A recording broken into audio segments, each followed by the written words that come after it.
Hola, ¿qué tal? Vamos a explicar hoy fundamentos de la acción moral. La moral tiene dos dimensiones, tanto en las personas como en las sociedades. Las raíces que tiene el término moral se basan en la libertad y la responsabilidad. Un hombre puede ser libre cuando es responsable. Las personas y las sociedades siempre pueden percibir formas más propias de los seres humanos que otras. Con la libertad y con la responsabilidad nosotros damos razón de lo que elegimos. Por lo tanto, vivir moralmente es el desarrollo de la persona en su sentido más pleno. Acción moral. Las personas, para ser morales, tienen posibilidades de elegir. Lo justifican. Eso da origen a momentos de la estructura moral. Posibilidades, elección, justificación son los tres apartados fundamentales de la estructura moral. Nosotros como personas no somos inmorales, no somos amorales. La forja del carácter. El carácter tiene sus fundamentos en el temperamento, que nos lo da el nacimiento, basado en los sentimientos y en las pasiones. El talante y el carácter propiamente dicho. El carácter viene dado naturalmente y socialmente.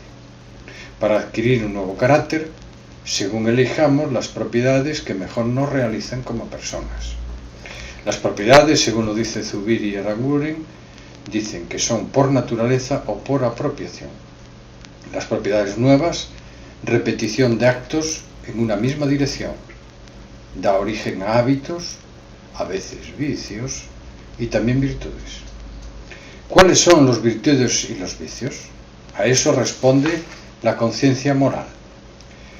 Conciencia, como sabemos, es la capacidad de darse cuenta de algo. La conciencia moral es la capacidad de darse cuenta de que unos valores o principios son más humanizadores. Si captamos los principios por los que distinguimos entre lo moralmente bueno y lo moralmente malo, estamos actuando con conciencia moral. Existen unos principios generales, unos juicios concretos que nos da la conciencia, se desenvuelven en juicios prácticos y a su vez en la toma de decisiones. Para comprender el principio moral, lo que tenemos que hacer es aplicarlo a situaciones concretas. La actuación de la persona a través de la conciencia, que nos da dos opciones, duales, sí o no. Hacemos una autocrítica y si nos sale mal lo que nosotros hemos decidido, aparece el remordimiento. Hortal nos dice que la primera forma de conciencia moral es la receptiva. Hay unas pautas de conducta que se desarrollan a través de la aceptación y de la convivencia, se internan por la familia, la escuela, el trabajo. Durante la adolescencia, que es uno de los periodos críticos de la especie humana, aparece la crisis de los valores. Si se supera esta crisis, aparece el criterio moral propio, capaz de mantener una opinión frente a los demás y además ofrecer a los demás su propio criterio. Definimos conciencia moral como síntesis dinámica e inestable de elaboración personal, por lo tanto realista, crítica y responsable, de las valoraciones recibidas de cara a las utopías como horizonte de realización humana. Es decir, de todo aquello que nos aparece, realizamos una síntesis. Evidentemente, la síntesis tiene que ser inestable, porque está en desarrollo, es dinámica. La hace la propia persona de elaboración personal. ¿De qué? De lo que nos han dado nuestros antepasados. Por eso nosotros podemos realizar nuestras propias utopías con respecto a los sueños que tenemos como persona humana. Libertad y determinismo. Hay dos tipos de libertad: libertad externa y libertad interna. La externa. Nadie puede impedirnos trasladarnos o actuar dentro de las leyes y de las costumbres del momento.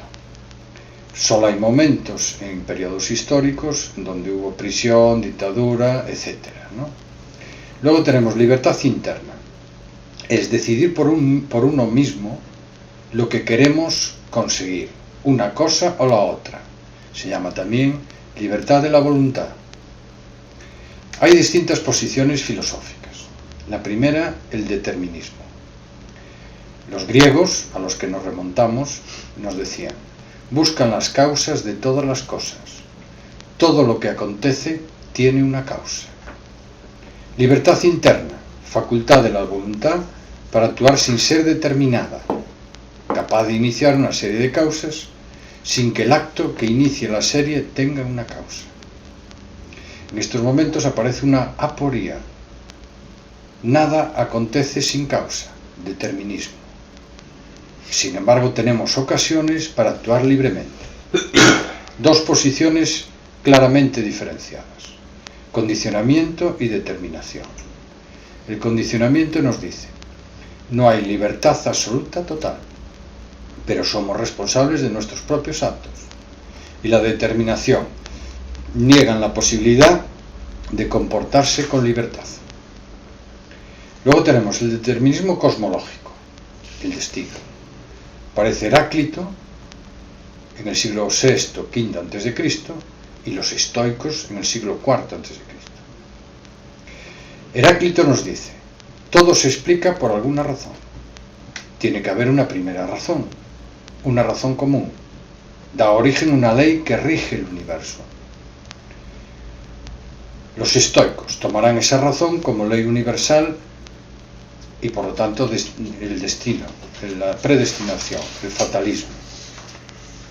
Los estoicos querían hacer, y se dedicaron durante su vida y su existencia, a hacer pedagogía y ética.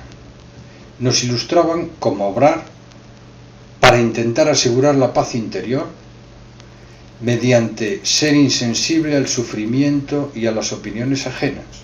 Y ellos decían imperturbabilidad. Lo hacían mediante dos mundos: el mundo de la libertad interior y el mundo de la libertad exterior. Determinismo teológico, predestinación.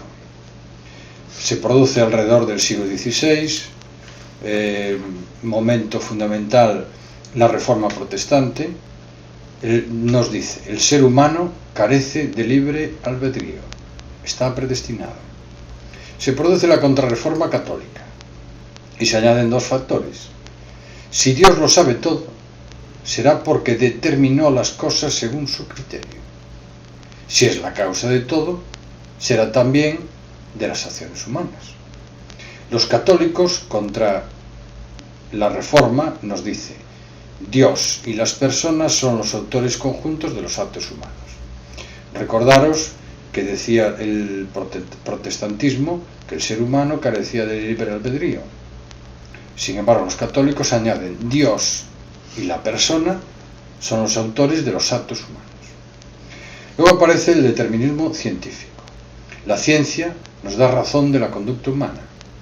Reduce la complejidad de todos los sistemas o actos que podemos estudiar a uno solo. Se llama reduccionismo. Y aparecen muchos. El monismo fisicalista, que dice movimientos mecánicos.